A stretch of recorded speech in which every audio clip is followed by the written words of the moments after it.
PM Modi sir അവിടെ ഇരുന്ന ഒരു ഫോട്ടോ കണ്ടു ആൻഡ് ഹി വാസ് പ്രൊമോട്ടിങ്. എനിക്ക് ഇമ്മീഡിയറ്റ്ലി അച്ഛൻ ലക്ഷദ്വീപിലുണ്ടായിട്ടുണ്ട്. അപ്പോൾ എനിക്ക് ഭയങ്കര അത് റിലേറ്റ് ചെയ്യാൻ പറ്റി. അപ്പോൾ എനിക്ക് തോന്നി ആ സമയത്ത് it was not politics, ഇമോഷനായിരുന്നു.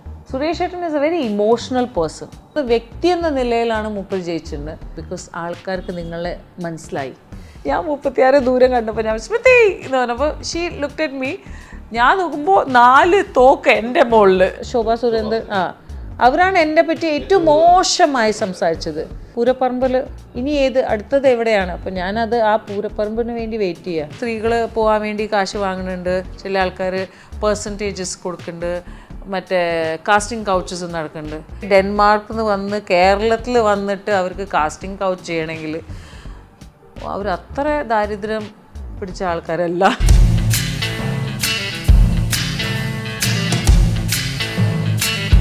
Chungath jewellery light weight ഗോൾഡിന്റെ ഏറ്റവും പുതിയ കളക്ഷൻ.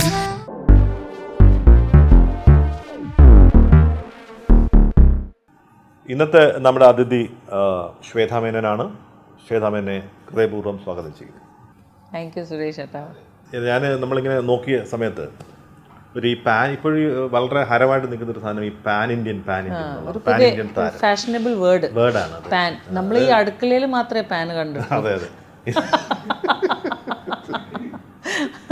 ഇപ്പം പാൻ ആളുകൾ തെറ്റിദ്ധരിച്ച് വെച്ചിരിക്കുന്നത് ഇപ്പോൾ പാൻ ഇന്ത്യൻ താരമാകണമെങ്കിൽ മലയാളത്തിൽ അഭിനയിക്കണം, ഹിന്ദിയിൽ അഭിനയിക്കണം ഒക്കെയാണെന്നുള്ളതാണ്. ശരിക്കും അങ്ങനെ ഒരു കൺസെപ്റ്റ് ഇല്ല. അതൊക്കെ അങ്ങനെ ധരിച്ചു വെച്ചിരിക്കുകയാണോ എന്നൊക്കെയാണ് എനിക്കറിയില്ല. പക്ഷേ പിന്നെ ശ്വേതയുടെ ഒരു ഭൂമിശാസ്ത്രം ജോഗ്രഫി പരിശോധിച്ചാൽ ഒരു പാൻ ഇന്ത്യൻ ആണ്. ശരി, ജനനം ചണ്ഡീഗഡ് അല്ലേ, കുടുംബം മലപ്പുറത്താണ് അല്ലേ, വളാഞ്ചേരി, അമ്മ തിരൂര് മലപ്പുറം, അച്ഛൻ വളാഞ്ചേരി, ഞാൻ ജനിച്ചത് ചണ്ഡീഗഡ്, പഠിച്ചത് പഞ്ചാബ് എന്താ പറയുക പൂനെ, പിന്നെ ആസാം, പിന്നെ ഒറീസ, ബാംഗ്ലൂർ, അങ്ങനെ. അച്ഛൻ എവിടേക്ക്? അച്ഛൻ എയർഫോഴ്സിലായിരുന്നു. പിന്നെ ഇപ്പം താമസിക്കുന്ന ബോംബെയിൽ. ഇനി കേരളത്തിൽ വന്നു കഴിഞ്ഞാൽ നമ്മുടെ ഇവിടെ എറണാകുളത്ത്. പിന്നെ അപ്പം യഥാർത്ഥ പാൻ ഇന്ത്യൻ ആണ്. എനിക്ക് വയ്യ കേട്ടോ, പാൻ ഇന്ത്യൻ സ്റ്റാർ അല്ലേ. എത്രയോ വർഷം മുമ്പേ അങ്ങനെ കൂടെ ഉണ്ട്. ഇപ്പോഴാണ് ഈ പാൻ ഇന്ത്യൻ. അത്രയോ കാലം മുമ്പ് പാൻ ഇന്ത്യൻ താരം അയാളാണ്. അല്ല, റിയലി അങ്ങനെയാണ്. കാരണം മലയാളം മാത്രമല്ല, ഹിന്ദി, തമിഴ്, തെലുങ്ക് സിനിമകളിലൊക്കെ എത്രയോ 10-20 വർഷം 30 വർഷം മുമ്പുള്ള കഥയാണ് ഞാൻ ഈ പറയുന്നത്. അപ്പം യഥാർത്ഥ പാൻ ഇന്ത്യൻ ആദ്യത്തെ പക്ഷേ ആക്ട്രസ് മലയാള സിനിമയിലെ ആദ്യത്തെ പാൻ ഇന്ത്യൻ താരമാണ് ശ്വേതാ മേനോൻ. അങ്ങനെ ഒരു വിശേഷണം കൂടി നമുക്ക് കൊടുത്തേക്കാം അല്ലേ. ശരി, ഇപ്പോൾ നമ്മൾ വോട്ട് ചെയ്ത് പക്ഷേ ബോംബെയിലാണ്. വോട്ട് അവിടെയാണോ? അതെങ്ങനെ അവിടെ വന്നത്? എനിക്ക് തോന്നുന്നു ആദ്യം തൊട്ടിട്ട് കേരളത്തിൽ ഉണ്ടായിരുന്നില്ല. ഞാൻ 18 വയസ്സാവണേന് മുമ്പ് ഇവിടുന്ന് പോയാണ്. ഞാൻ ബോംബെ എത്തിയപ്പോഴാണ് 18 വയസ്സായത്. ഇവിടുത്തെ സ്ഥാനാർത്ഥികളൊക്കെ തിരിച്ചറിയാൻ ബുദ്ധിമുട്ടായതുകൊണ്ട് അവിടെ പോയി ചെയ്യുന്നതാണോ? അയ്യോ, അങ്ങനെയൊന്നുമല്ല. ആദ്യം തൊട്ടിട്ട് ഈ പൊളിറ്റിക്സ് എന്ന് പറഞ്ഞ സാധനം ഇപ്പോഴല്ലേ ഇത്ര ഒരു ഫാഷനായിട്ട് മാറിയതും ഭയങ്കര ഇമോഷണലായിട്ട് മാറിയതും. പണ്ടെല്ലാം it was just a normal thing. Okay, ഇലക്ഷനായി നമ്മൾ വോട്ട് ചെയ്തു എന്നൊക്കെ.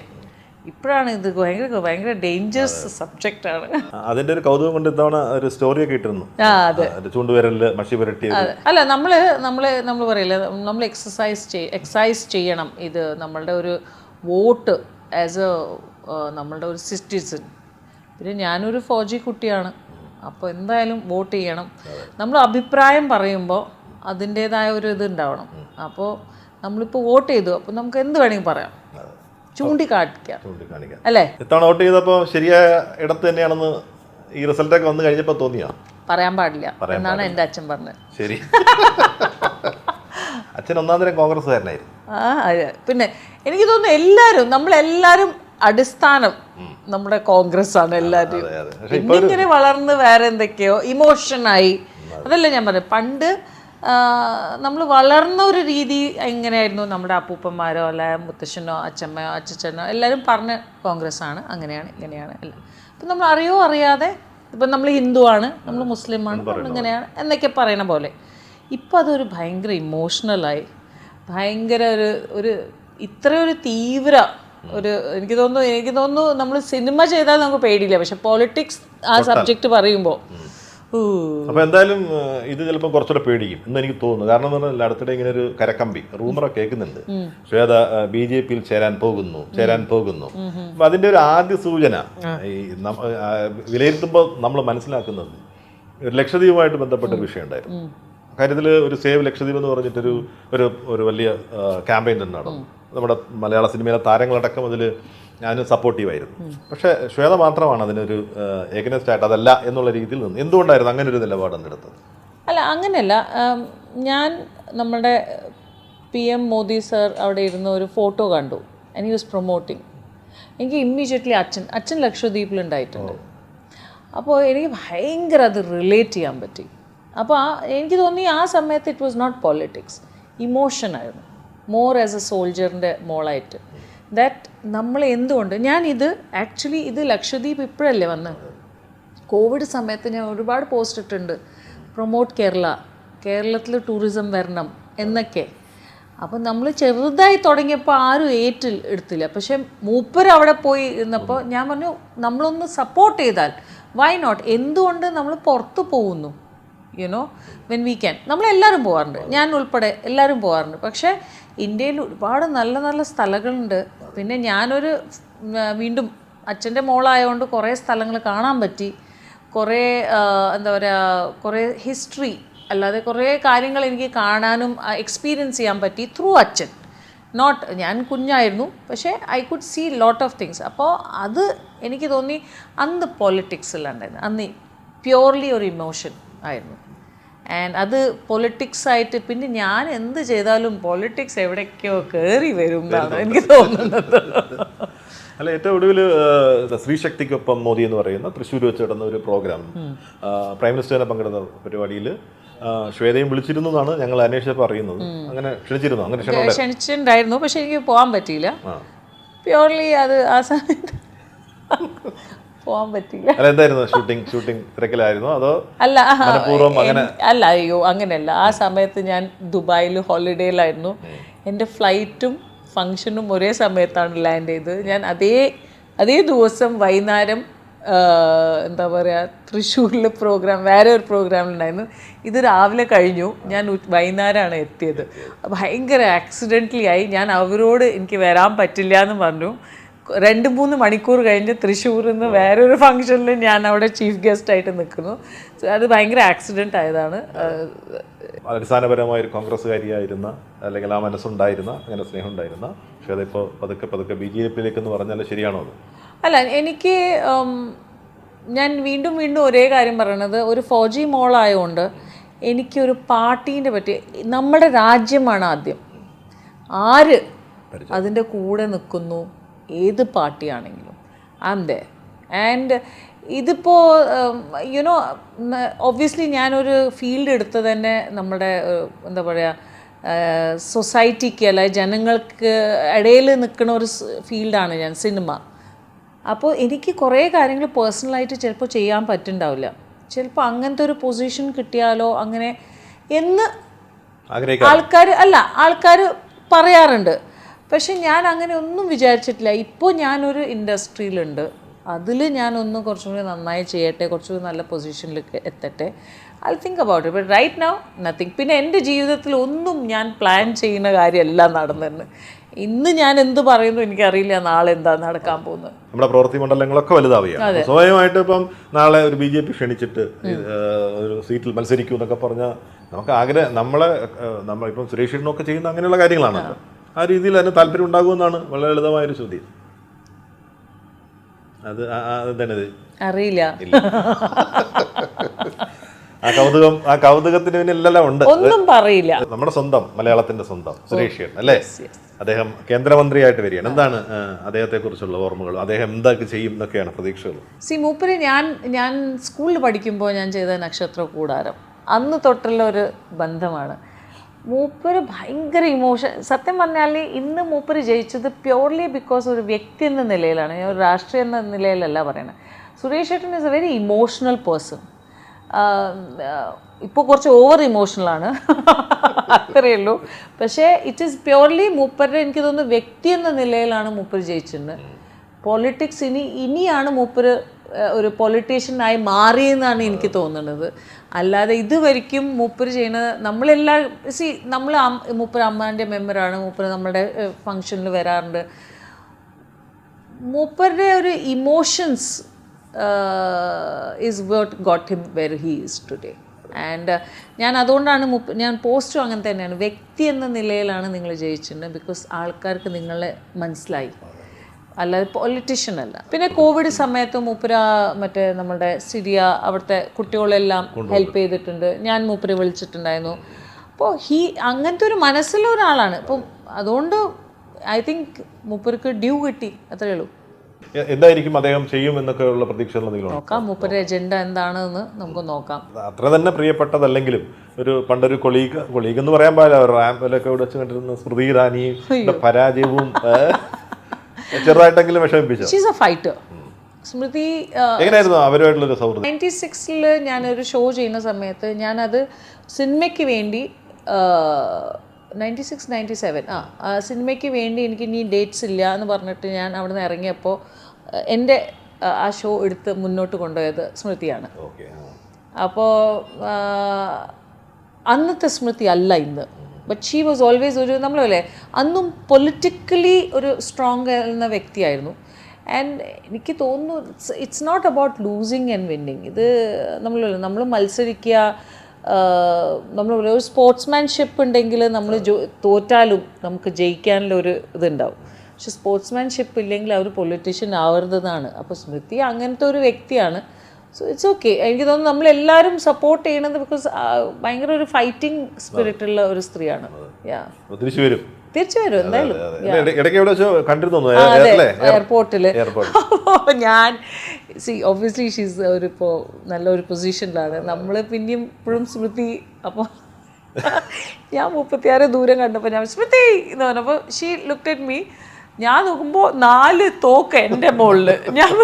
ഞാൻ ഫ്രണ്ടാണ് എന്ന് എനിക്കിപ്പോഴും അത് മറക്കാൻ പറ്റില്ല. 4 തോക്ക് ഞാൻ സ്മൃതി എന്ന് പറഞ്ഞിട്ട് ഞാൻ അവിടെ ഓടിയപ്പോൾ 4 തോക്ക് എന്നെ സ്റ്റോപ്പ്. Oh my God. അത് പിന്നെ ഓഫ് കോഴ്സ് കുറേ വർഷങ്ങൾ കഴിഞ്ഞ് കണ്ടുകൊണ്ട് സെൽഫി എല്ലാം എടുത്തു, പോസ്റ്റ് ചെയ്തു, അത്രയല്ലോ. പക്ഷേ അപ്പോഴാ ഓർത്ത് അയ്യോ 36 ഒരു കേന്ദ്രമന്ത്രിയാണ് എന്നൊക്കെ. നമുക്ക് അങ്ങനെ അറിയില്ലല്ലോ. ഇപ്പോൾ സുരേഷ് ഏട്ടനാണെങ്കിൽ നമ്മൾ സുരേഷ് ഏട്ടനായിട്ടല്ലേ കാണുള്ളൂ, എന്ത് മൂപ്പര് ആരാണെങ്കിലും. ഇപ്പോൾ അദ്ദേഹത്തിന് ഒന്ന് ഹഗ് ചെയ്യാൻ തന്നെ ഇച്ചിരി പേടിയാ. നമ്മൾ ഹഗ് ചെയ്യും, ഞാൻ എന്തായാലും ഹഗ് ചെയ്യും. ഒരു മാധ്യമപ്രവർത്തകരുടെ ഒരു ഇഷ്യൂസ് ഉണ്ടായി അടുത്തിടെ. ഇപ്പം എന്താ സുരേഷ് ഏട്ടാ, എല്ലാം ഭയങ്കര നെഗറ്റീവ് സൊസൈറ്റി ആയിട്ട് മാറിക്കൊണ്ടിരിക്കുകയാണ്. It's very sad. എല്ലാത്തിൻ്റെയും ഒരു നെഗറ്റീവ് വശം മാത്രമേ നോക്കുള്ളൂ. നമുക്കറിയാം സുരേഷ് ഏട്ടൻ എങ്ങനെയാണ്, നമ്മളെല്ലാവരും സപ്പോർട്ട് ചെയ്തിട്ട് അന്ന സമയത്ത്. എനിക്ക് തോന്നുന്നു എവിടെയോ എന്തൊക്കെയോ ഒരു അവരുടെ അധികാരമാണ്, അവരുടെ ദേഹത്തൊടണം എന്നുള്ളവരുടെ അധികാരമായിരിക്കും. പക്ഷെ അതിനെ ഇതിൽ വളച്ചിട്ട് വേറെ അതിന് സമാനമായിട്ടെങ്കിലും എനിക്ക് നല്ല ഓർമ്മയുണ്ട്. ഇപ്പോഴും 2013 കൊല്ലത്ത് പ്രസിഡൻസ് ട്രോഫി വള്ളംകളി നടക്കുന്നുണ്ട്. അന്ന് അവിടുത്തെ മുഖ്യാതിഥിയായി എത്തിയത് ശ്വേതാ മേനോനായിരുന്നു. അന്ന് നടന്ന വിഷയങ്ങൾ നമുക്കറിയാം അല്ലേ. അന്ന് അവിടുത്തെ സ്ഥല എം പി പീതാംബരക്കുറുപ്പ് അദ്ദേഹം ദേഹത്ത് നമ്മളെ സ്പർശിച്ചു എന്ന് പറഞ്ഞിട്ടുള്ള ഇഷ്യൂ ആണ് അവിടെ തുടങ്ങുന്നത്. പക്ഷെ അത് ആളുടെ കൈയിന്റെ കൂടെ വേറൊരാളുടെ കൈ ഉണ്ടായിരുന്നു. അതാണ് എൻ്റെ മെയിൻ പ്രശ്നം ഉണ്ടായിരുന്നത്. അതിനാണ് ഞാൻ ഒച്ച ഉണ്ടാക്കിയത്. അത് മൊഴിയും കൊടുത്തു. പിന്നെ അന്ന് കുറേ ആൾക്കാർ പ്രതീക്ഷിച്ചു ഞാൻ പൊളിറ്റിക്കലി മോട്ടിവേറ്റഡ് ആണ്, അല്ലെ പൊളിറ്റിക്കലി ഞാൻ ഇത് പ്രശ്നം ഉണ്ടാക്കുകയാണ്. പക്ഷേ സത്യം പറഞ്ഞാണ് നമ്മളുടെ ദേഹത്ത് തൊടുമ്പോൾ നമ്മൾ ആളുടെ ID കാർഡല്ല നോക്കുക, ആളുടെ സ്പർശനത്തിൻ്റെ ഒരു ഫീലാണ്. അപ്പോൾ അത് എൻ്റെ മോശ സമയം അല്ലാതെ ആളുടെ മോശ സമയം, അത് ആൾ ഒരു പൊളിറ്റീഷ്യനായി ആണ്, അത്രേ ഉണ്ടായിരുന്നുള്ളൂ. എനിക്ക് ആ മൂപ്പര് പൊതുവേദിയിൽ ഇരുന്ന് സോറി പറഞ്ഞപ്പോൾ എനിക്ക് ആളുടെ അഗേൻസ്റ്റ് ഒന്നും ഉണ്ടായിരുന്നു. ഒരു 72 വയസ്സുള്ള ആളുകളോട് എനിക്ക് ഒന്നും പേഴ്സണലായ ഒരു ഇതില്ല. പക്ഷെ പറയണ കാര്യം അന്ന് ഞാൻ പറഞ്ഞില്ലെങ്കിൽ അപ്പോൾ പറയും അതാണ്. പിന്നെ അപ്പോഴും ആൾക്കാർ പറഞ്ഞു നടിമാരല്ലേ, വേദികളല്ല പൊതുദർശനം മറ്റേ പ്രസവിച്ചു എന്നൊക്കെ കുറെ ആൾക്കാർ പറഞ്ഞു. ഇതേ BJPന്റെ കുറെ ആൾക്കാരാണ് പറഞ്ഞത്. പക്ഷെ അത് അന്നും ഞാൻ പൊളിറ്റിക്കലി ആയിട്ടല്ല അത് എടുത്തത്. അവരുടെ കാഴ്ചപ്പാടാണ് അത് കാണിക്കുന്നത്. അതിന് ഐ ഫെൽ ബാഡ്. നമ്മൾ ഒരാളെ നമ്മൾ ചൂണ്ടിക്കാണിക്കുമ്പോൾ അതിൻ്റെ കറക്റ്റ് വശം നോക്കാതെ അതിന് പൊളിറ്റൈസ് ചെയ്യാണ് ആൾക്കാർ ഇവിടുത്തെ. അല്ല അത് സത്യമാണ്, അത് ബാഡ് ടച്ച് ആണെന്ന് നമുക്ക് തോന്നിയത് കൊണ്ടാണ്. ചെറിയ കുട്ടികളെ പഠിപ്പിക്കുന്നത് തന്നെ ഗുഡ് ആൻഡ് ബാഡ് ടച്ച് ആണ്. അപ്പോൾ നമ്മൾ അങ്ങനത്തെ ഒരു കാര്യം പഠിപ്പിക്കുമ്പോൾ അന്ന് ശോഭ സുരേന്ദ്രൻ അവരാണ് എന്നെ പറ്റി ഏറ്റവും മോശമായി സംസാരിച്ചത്. അന്ന് ഞാൻ പറഞ്ഞിട്ടുണ്ടായിരുന്നു, അവർ പറഞ്ഞു ഏതോ പൂരപ്പറമ്പിൽ ഇനി അടുത്തത് എവിടെയാണ്. അപ്പം ഞാനത് ആ പൂരപ്പറമ്പിന് വേണ്ടി വെയിറ്റ് ചെയ്യാം. അത് ഭയങ്കര മോശമാണ്. ബിക്കോസ് അവരൊരു സ്ത്രീ എന്ന നിലയിൽ വേറെ ഒരു സ്ത്രീനെ പറ്റിയാണ് പറഞ്ഞത്. അന്ന് പൊളിറ്റിക്സ് അല്ല ഞാൻ പറയുന്നത്, യുനോ. സോ അതാ ഞാൻ പറഞ്ഞത്, ഇപ്പോൾ എല്ലാം കുറച്ച് സെൻസിറ്റീവ് ആയിപ്പോയി. അതൊരു പക്ഷേ ഒരു നൈറ്റ്മെയർ ആയിരിക്കും. ഒരുപാട് കാലം ശ്വേത വേട്ടയാടിയ ഒരു ഇടം കൂടിയായിരുന്നു അല്ലേ? ഒരു പക്ഷേ അന്നൊരു ക്ഷമ പറഞ്ഞിരുന്നെങ്കിൽ അവസാനിക്കേണ്ട ഒരു സംഭവമായിരുന്നു അല്ലേ?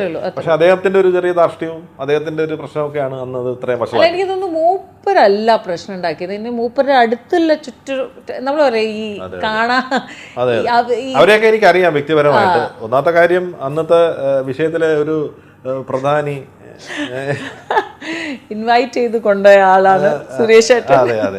അല്ല അത് അദ്ദേഹം ഇല്ല ഇപ്പൊ. നമ്മുടെ അന്ന് കൊല്ലം ജില്ലാ കളക്ടറായിരുന്നു മോഹൻ സാറായിരുന്നു. സാറ് പറഞ്ഞിട്ടാണ് അന്ന് നമ്മള് ചെയ്യുന്നത്. മോഹൻ സാർ അദ്ദേഹം മരിച്ചുപോയി, അദ്ദേഹത്തിന്റെ ഓർമ്മ അല്ലേ?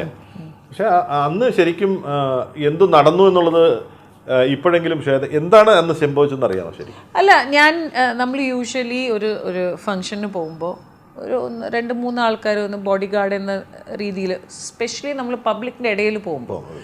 അപ്പോൾ ഞാൻ ഇങ്ങനെ പോകുമ്പോൾ മൂപ്പരാണ് വന്നത്. അപ്പോൾ സാറ് വന്നിട്ട് എൻ്റെ ബാക്കിൽ ടച്ച് ചെയ്തു. അപ്പോൾ ഞാൻ ഇറ്റ്സ് ഓക്കെ, അത് കാണുന്നുണ്ട്, ആ വീഡിയോ കണ്ടാൽ ഇറ്റ്സ് ഓക്കെ സാർ. ഞാൻ ചിരിക്കുന്നത് എന്തുകൊണ്ടാണ്, ഞാൻ ദേഷ്യപ്പെട്ടാൽ ഇപ്പം ഞാൻ ഏത് രീതിയിലും പ്രതികരിച്ചാൽ അത് റോങ് ആയിട്ട് തന്നെയാണ് അതിൻ്റെ മീനിങ്. ഞാൻ എനിക്ക് വേണമെങ്കിൽ സാർ വേണ്ട, it's okay sir, it's okay എന്നൊക്കെ പറയുന്നുണ്ട്. അപ്പോൾ മൂപ്പര്, പക്ഷെ ഇതിൻ്റെ ഇടയിൽ വേറെ ഒരാൾ പിന്നിൽ മൂപ്പര് ഏതോ ഒരു ഫ്രണ്ട്, അറിയപ്പെടുന്ന എല്ലാവർക്കും അറിയുന്ന ഒരാളാണ് നമ്മുടെ.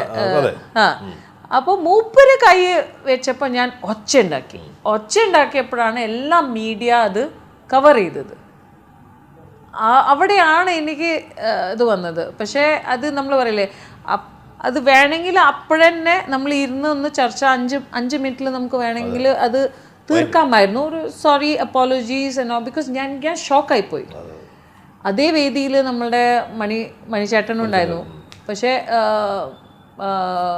മൂപ്പർ ഓൾറെഡി ഒരു പ്രശ്നത്തിലായിരുന്നു. അപ്പോൾ മൂപ്പർക്കൊന്നും കുറച്ച് വൈകിയ. അപ്പോൾ അങ്ങനെയൊക്കെ നടക്കണ ഒരു ഇതിലിടയിൽ എനിക്കത് ഭയങ്കരമായി ഇമോഷണലി ഷോക്കായിപ്പോയി. ബിക്കോസ് എൻ്റെ മിക്ക പ്രശ്നങ്ങളും നമ്മളല്ലേ കുട്ടിയായി കഴിഞ്ഞിട്ടാണ്. ഞാൻ എപ്പോഴും പറയണത്, ഞാൻ സിംഗിളായ സമയത്ത് എനിക്ക് ഒരു പ്രശ്നം ഉണ്ടായിരുന്നില്ല. കല്യാണം കഴിച്ച് കുട്ടിയായപ്പോഴാണ് എല്ലാം ബാഡ് ടച്ച് ഗുഡ് ടച്ച് എന്നൊക്കെ നടന്ന് ഞാൻ സംസാരിക്കുന്നത്. Very strange. പക്ഷെ ആ ഒരു വിഷയം കുറച്ചു കാലം നമ്മൾ വല്ലാതെ വേട്ടയാടി. കാരണം അതിൻ്റെ പേരിലായിരുന്നില്ല, ഈ ചർച്ചകളുടെ പേരിൽ ഒരു ചർച്ച. അത് പൊളിറ്റിക്കലായി. ചില ആൾക്കാർ പറഞ്ഞു ഞാൻ ഗണേശ് ഏട്ടൻ്റെ ഒരു എന്താ പറയുക പാവയാണ്. പിന്നെ ചില ആൾക്കാർ വേറെ ഏതോ ഒരു. അപ്പോൾ ഈ മീൻസ് എനിക്ക് എൻ്റേതായ ഒരു ഐഡൻറ്റിറ്റി പോയി സഡൻലി. അത് ഭയങ്കരമായി എനിക്ക് ബാധിച്ചു. ഞാൻ നോക്കുമ്പോൾ ഡൽഹിയിലിരുന്ന് മറ്റേ അർണബ് ഗോസ്വാമി അവിടെ ഇരുന്ന് ഒച്ചയും വിളി ഉണ്ടാക്കി ഒരു ഫുൾ 2 മണിക്കൂറിൻ്റെ ഒരു ഇത് നടക്കുന്നുണ്ടായിരുന്നു. ഞാൻ അയച്ചു, ദൈവമേ പ്രശ്നം എന്താണ്? അത് ആരും ചർച്ച ചെയ്യില്ല. അത് പിന്നെ കോൺഗ്രസ് ആയി, BJP ആയി, CPM ആയി, എന്തൊക്കെയോ ആയി. അപ്പോൾ സഡൻലി എൻ്റെ ക്യാരക്ടർ അസാസിനേഷൻ നടന്നു. ഞാൻ ചെയ്ത ഓരോരോ എന്താ പറയുക ക്യാരക്ടർ ഇങ്ങനെ ചെയ്തില്ലേ, കാമസൂത്ര ചെയ്തില്ലേ, കളിമണ്ണ് ചെയ്തില്ലേ, ഐ എം എൻ ആർട്ടിസ്റ്റ്. അപ്പോൾ അത് ആൾക്കാർ അതൊന്നും നോക്കാതെ ഇങ്ങനെയൊക്കെ നടന്നപ്പോഴാണ് എനിക്ക് പ്രശ്നം ഉണ്ടായത്. പക്ഷെ അത് എങ്ങനെയാണത് അവസാനം, അത് ഫൈനൽ എന്താണ് സംഭവം? നമ്മൾ പറയില്ലേ, എല്ലാത്തിൻ്റെ ഒരു അവസാനം സ്വന്തമായ എവിടുന്ന് അത് പൊങ്ങി അവിടെ തന്നെ അത് അവസാനിച്ചു. ഒന്നും ഞാൻ അറിഞ്ഞില്ല. അപ്പോളജീസിലാണ് ഞാൻ എനിക്കിപ്പോഴും ഓർമ്മയുണ്ട്, ഞാൻ ബാംഗ്ലൂരിൽ ഒരു അവാർഡ് ഫംഗ്ഷനിൽ അവാർഡ് കിട്ടുന്ന സമയത്താണ്, അവാർഡ് കിട്ടിയിട്ട് ഞാൻ പുറത്തിറങ്ങുമ്പോഴാണ് ഞാൻ ഈ അപ്പോളജീസ് കേൾക്കുന്നത്. അപ്പോൾ എനിക്കിപ്പോഴും ഓർമ്മയുണ്ട്, എൻ്റെ അച്ഛൻ വിളിച്ചിട്ട് പറഞ്ഞിട്ടുണ്ടായിരുന്നു, മോളു ഒരു 70 വയസ്സിലൊരാണ് പൊതുവേദിയിൽ ഇരുന്നിട്ട് സോറി പറയുന്നുണ്ടെങ്കിൽ ഹി മീൻസ് ഇറ്റ്. ഓക്കെ, അപ്പോൾ ഞാൻ പറഞ്ഞു ഐ അക്സെപ്റ്റ് ഇറ്റ് എന്ന്. അതാണ് ഞാൻ പറഞ്ഞത്. ഞാൻ അത് കഴിഞ്ഞിട്ട് വേറെ പ്രശ്നങ്ങൾ തുടങ്ങി. നമ്മളുടെ ഇൻഡസ്ട്രിയിൽ തന്നെ ചില ആൾക്കാർ അത് ശരിയായിരുന്നില്ല, ശ്വേതയ്ക്ക് കാശ് കൊടുത്തിട്ടുണ്ട്, ശ്വേതയ്ക്ക് എന്താ പറയുക വാട്ടർ ഫ്രണ്ട് ഒരു വീട് തന്നിട്ടുണ്ട്, പിന്നെ 5 കോടി കിട്ടിയിട്ടുണ്ട്. പിന്നെ ആ സമയത്ത് നമ്മളൊരു വാട്ടർ ഫ്രണ്ട് വീട് വാങ്ങിയിട്ടുണ്ടായിരുന്നു, ഇമ്മീഡിയറ്റ്ലി നമ്മൾ വിറ്റു. നമ്മൾ പേടിച്ചു പോയി. അപ്പോഴാണ് നമുക്ക് തോന്നിയത് മൈ ഗോഡ്, നമ്മൾ പറയില്ലേ വെറുതെ നമ്മൾ ഒന്നും അറിയാത്ത ഒരു ഫങ്ഷന്, അതും പൈസ കിട്ടാത്ത ഫങ്ഷൻ. ഫ്ലൈറ്റ് ടിക്കറ്റ് ഞാൻ വന്നത് മനോരമേൻ്റെ ടിക്കറ്റിൽ, ബിക്കോസ് ഞാൻ അന്ന് വെറുതെ ഭാര്യ ചെയ്യുന്നുണ്ടായിരുന്നു. മനോരമ തന്ന ടിക്കറ്റിലാണ് ഞാൻ വന്നത്. ഇവരുടെ ഫങ്ഷനിൽ അവർ എൻ്റെ മേക്കപ്പ് ആർട്ടിസ്റ്റ് ശശാങ്കിന് എനിക്കത് 5,000 എന്തോ കൊടുത്തു. ആ ഒരു ക്യാഷ് മാത്രമാണ് അവർ തന്നത്, ബാക്കി അതിൽ ഒരു ഇതില്ല. അതിൽ പിന്നെ നമ്മളുടെ ഇൻഡസ്ട്രീൻ്റെ മറ്റേ നമ്മളുടെ ലിബർട്ടി ബഷീർ കാ പറഞ്ഞു, ഈ നടിമാരുടെ ഒരു ഡ്രാമയാണ്, കാശ് കിട്ടിയില്ലെങ്കിൽ അങ്ങനെ. അപ്പോൾ ഞാൻ ഇന്ന് പേരുകൾ എടുത്ത് പറയണത് ബിക്കോസ് അത് ഇന്നും ഇത്ര വർഷങ്ങൾ കഴിഞ്ഞിട്ട് ഞാൻ മറക്കൂല, you know, because that was shocking to me. ഇപ്പം നടക്കുന്ന ഒരു വിവാദങ്ങളും സമാനമൊന്നുമല്ല, പക്ഷേ ഒരു ശ്വേതയ്ക്ക് കൃത്യമായൊരു മറുപടി പറയാൻ പറ്റുന്ന ഒരാളാണ് ബിഗ് ബോസ്. അതിനെ സംബന്ധിച്ച് ആര് എന്ത് എന്നുള്ളതും പേരുകളൊന്നും പ്രസക്തമല്ല, പക്ഷേ അദ്ദേഹം ഉയർത്തിയ ചില വിഷയങ്ങളൊരു വളരെ കാലികമായൊരു വിഷയമുള്ളതാണ്. അത്തരം വിഷയങ്ങൾ ഇത്തരം ബിഗ് ബോസുമായി ബന്ധപ്പെട്ട് ഉണ്ടോ ഇല്ലയോ എന്നുള്ള കാര്യത്തെക്കുറിച്ച് അതവിടെ നിൽക്കട്ടെ. പക്ഷേ ഫസ്റ്റ് സീസണിൽ ആദ്യത്തെ കണ്ടസ്റ്റൻ്റ് കൂടിയാണ്, 36 ദിവസം അവിടെ ഉണ്ടായിരുന്ന ആളാണ്. എന്താണ് അങ്ങനെ ഒരു ബിഗ് ബോസ് ഹൗസിനെ കുറിച്ച് ശ്വേതയുടെ ഒരു മറുപടി? അല്ലെങ്കിൽ സീസൺ 3 ആണോ 2 ആണോ എനിക്ക് ഓർമ്മയില്ല, ഹിന്ദിയിൽ എനിക്ക് ഇൻവൈറ്റ് ഉണ്ടായിരുന്നു. ഞാൻ മീറ്റും ചെയ്തിട്ടുണ്ട്. നമ്മൾ പൈസ കോൺട്രാക്ട് വഴി സൈൻ ചെയ്ത ആളാണ്. ബിക്കോസ് എൻ്റെ വീട്ടിൻ്റെ അടുത്ത് തന്നെയാണ് എൻ്റെ മോൾ. അന്ന് മെയിൻ ഓഫീസ് ഇപ്പോൾ മാറി. ഇറ്റ്സ് എ ഇൻ്റർനാഷണൽ ഷോ, നമുക്ക് കളിക്കാൻ പറ്റില്ല, ഒരു മൈൻഡ് ഗെയിം ഷോ ആണ്. അപ്പോൾ നമ്മൾ വിചാരിക്കുന്ന പോലെയല്ല, ഇതൊരു എഡിറ്റേഴ്സ് ഷോ ആണ്. നമ്മളെല്ലാവരും ഒരു ക്യാരക്ടേഴ്സാണ്. അതിന് നമ്മളെങ്ങനെ വെച്ചിട്ട് അവർക്ക് കളിപ്പിക്കാൻ പറ്റും, അതെങ്ങനെ നമ്മളെ ട്വിസ്റ്റ് ചെയ്യും, എങ്ങനെ ഇത് ചെയ്യും, എന്താ ഔട്ട്പുട്ട് വരുന്നതല്ല ഇൻപുട്ട്. ഓക്കെ, അപ്പോൾ ഇത് സത്യം പറഞ്ഞാൽ ഇതിപ്പോൾ ഏത് ലാംഗ്വേജിലാണെങ്കിലും ഔട്ട്പുട്ടാണ് മെയിൻ ഒരാളെ അസാസിനേറ്റ് ചെയ്യുന്നത്. It's A beautiful show. ഞാൻ അവിടുന്ന് പുറത്ത് വന്നപ്പോൾ ഞാൻ ഒരാളോടും ഒരു ഇൻ്റർവ്യൂ കൊടുക്കാത്തത് എന്താ അറിയോ? ബിക്കോസ് 24 മണിക്കൂർ നമ്മളാണ് അവിടെ നിന്നത്. നിങ്ങൾ കാണുന്നത് ഈ 42-43 മിനിറ്റ് മാത്രമേ ഉള്ളൂ. നമ്മളുടെ സമയത്ത് ലൈവ് ഉണ്ടായിരുന്നില്ല. അപ്പോൾ ഒന്നും ആൾക്കാർക്ക് ഈ 43 മിനിറ്റ് കഴിഞ്ഞാൽ വേറെ എന്താ നടന്നതെന്നൊന്നും അറിയില്ല. അപ്പോൾ ഏത് രീതിയിലും വേണമെങ്കിൽ കഥ ട്വിസ്റ്റും ടേണും എല്ലാം ചെയ്യാം. അപ്പോൾ ഒരു ക്യാരക്ടറാണ് ബേസിക്. നമ്മൾ പറയില്ലേ ഒരു ഈ ഇത് കളിക്കില്ലേ പാവക്കുത്ത്, അതിൻ്റെ പോലെയാണ്. ഔട്ട്പുട്ട് എന്താണെന്ന് ആർക്കും അറിയില്ല, ഉള്ളിലില്ല. പക്ഷേ എനിക്ക് തോന്നുന്നു എൻ്റെ ഒരു ഇതുള്ളത് ഈ പ്രാവശ്യം സീസൺ കുറച്ചും കൂടിയും നെഗറ്റീവായി മാറി എന്നാണ് എനിക്ക് തോന്നുന്നത്. നമ്മൾ മലയാളികൾ ഇത്ര മോശമൊന്നുമല്ല, ബിക്കോസ് ഞാൻ അവിടെ ഗസ്റ്റായിട്ട് ഈ വർഷം പോയിട്ടുണ്ടായിരുന്നു. ഈ സീസണിൽ നല്ല ആൾക്കാരാണ്. ഞാൻ 3 ദിവസം ഞാൻ അവിടെ ഉണ്ടായിരുന്നു. അതാ ഞാൻ പറഞ്ഞു, പുറത്ത് കണ്ട ഒരു സാധനമല്ല. ഞാൻ ഫസ്റ്റ് സീസൺ കണ്ടിട്ടില്ല. ഞാൻ ദോഹയിൽ നിന്ന് വന്നിട്ട് നേരെ കയറിയതാണ്. അപ്പോൾ എനിക്ക് ഒന്നും അറിയില്ല. ഇത് എന്നെ ഒരു 5 ദിവസം മുമ്പേ വിളിച്ചു. ഞാൻ പറഞ്ഞു ഇങ്ങനെ ഞാൻ ബോംബെയിലാണ് പോകുന്നത്. അപ്പോൾ അവർ പറഞ്ഞു റീറൂട്ട് ഒന്ന് കൊച്ചിനിൽ ചെയ്യോ. കൊച്ചിനിൽ ലാൻഡ് ചെയ്ത് ബാഗ് മാറ്റി ഞാൻ ചെന്നൈ പോയതാണ്. അപ്പോൾ എനിക്ക് 24 മണിക്കൂറിൻ്റെ ഉള്ളിലും ഞാൻ എന്തെങ്കിലും കണ്ടിട്ടുണ്ടെങ്കിൽ അതല്ലാതെ വേറെ എനിക്കൊന്നും അറിയില്ല. പക്ഷേ ഈ 24 മണിക്കൂർ ഞാൻ കണ്ട് ഈ ബിഗ് ബോസ് ഗേറ്റിൻ്റെ ഉള്ളിൽ കയറണ വരയ്ക്കും ഞാൻ കണ്ട എല്ലാ അടി പിടി മോശം വാക്കുകൾ യൂസ് ചെയ്യലും നീ എടി പോടി ഞാൻ ചെയ്ത് എന്താണ് എന്ന് ഇതെല്ലാം കേട്ട് ഞാൻ അതിൻ്റെ ഉള്ളിൽ കയറി പോകുമ്പോൾ ഞാൻ കാണുന്നതും കേൾക്കുന്നതെല്ലാം നോർമൽ. ഇപ്പം ഞാൻ കയറി കഴിഞ്ഞിട്ട് എൻ്റെ 3 ദിവസത്തെ എപ്പിസോഡ് വരെ ഞാൻ കണ്ടപ്പോൾ എഡിറ്ററിനെ സമ്മതിക്കണം. അത് ഭയങ്കര ഇറ്റ്സ് എ എഡിറ്റേഴ്സ് മൂവി എന്ന് പറയുന്നത് ഇറ്റ്സ് എ ഡെയിലി മൂവി എന്ന് പറഞ്ഞാൽ എഡിറ്റേഴ്സ് മൂവിയാണ്. നമുക്ക് ഏത് ആളെ നെഗറ്റീവ് ആക്കാം, ഏതാളെയും പോസിറ്റീവ് ആക്കാം. അതിനകത്തുള്ള സംഭവങ്ങളൊക്കെ അതിനകത്തുണ്ട്. ഉണ്ട് ഓഫ് കോഴ്സ് ഉണ്ട്, അതുണ്ട്. പക്ഷേ ഇറ്റ്സ് നോട്ട് നെഗറ്റീവ്. ഇപ്പം ഞാൻ കേട്ടത് സ്ത്രീകൾ പോകാൻ വേണ്ടി കാശ് വാങ്ങുന്നുണ്ട്, ചില ആൾക്കാർ പെർസെൻറ്റേജസ് കൊടുക്കുന്നുണ്ട്, മറ്റേ കാസ്റ്റിംഗ് കൗച്ചസ് നടക്കുന്നുണ്ട്. I don't think so. എൻ്റെ മോൾ അങ്ങനെ അവർക്ക് ഇത്രേ ഡെൻമാർക്കിൽ നിന്ന് വന്ന് കേരളത്തിൽ വന്നിട്ട് അവർക്ക് കാസ്റ്റിംഗ് കൗച്ച് ചെയ്യണമെങ്കിൽ അവർ അത്ര ദാരിദ്ര്യം പിടിച്ച ആൾക്കാരല്ല. ഒരുപാട് തെറ്റായ പ്രചരണങ്ങൾ ഇപ്പം നടക്കുന്നുണ്ട്. അത് ശരിയാണെന്ന് അറിയില്ല. ഇപ്പം അതിനകത്ത് സിഗരറ്റ് വലിക്കുന്നത് നമുക്ക് കാണാം. അതിനകത്ത് താല്പര്യമുള്ളവർക്ക് അതിൻ്റെ സ്മോക്കിംഗ് മദ്യം ഒരു സ്ഥലത്ത് വെച്ചിട്ടുണ്ട് എന്നൊക്കെ പറയുന്നുണ്ട് പലരും. ഞാൻ കണ്ടിട്ടില്ല, എൻ്റെ സീസണിൽ ഞാൻ കണ്ടിട്ടില്ല, ഞാൻ ഇന്ന് വരെ കേട്ടിട്ടില്ല. കുറേ പിന്നെന്താ പറയുക, പുളിക്കണ മുന്തിരിക്ക എന്നുള്ള ഒരു കോൺസെപ്റ്റ് ഉണ്ടല്ലോ, എനിക്ക് അങ്ങനെ തോന്നുന്നു. എനിക്കറിയില്ല അങ്ങനെയാണെങ്കിൽ എന്തുകൊണ്ട് അവർ അന്ന് പുറത്ത് വന്ന ദിവസം തന്നെ പറയാത്തത് എന്നാണ് ഞാൻ പറയുന്നത്. ആരാണെങ്കിലും നമ്മൾ കുറ്റം ഉന്നയിക്കുമ്പോൾ അതിൻ്റെ പ്രതികരണം അന്ന് നടത്തണം. 2 വർഷം മുമ്പേ നടന്നു എന്ന് പറഞ്ഞിട്ട് കാര്യമില്ല. ഞാൻ ഇന്ന് വരെ കണ്ടിട്ടില്ല. സിഗരറ്റ് ഉണ്ടായിരുന്നു ഒരു നമ്മളുടെ സീസണിൽ, അതോ ലോകം എന്ന് പറഞ്ഞിട്ട് ഒരു ചെറിയൊരു ഇതുണ്ടായിരുന്നു. ഇവരെല്ലാവരും പോയി സ്മോക്ക് ചെയ്യാറുണ്ടായിരുന്നു. ഐ ഡോണ്ട് നോ ആൽക്കഹോൾ ഉണ്ടോ.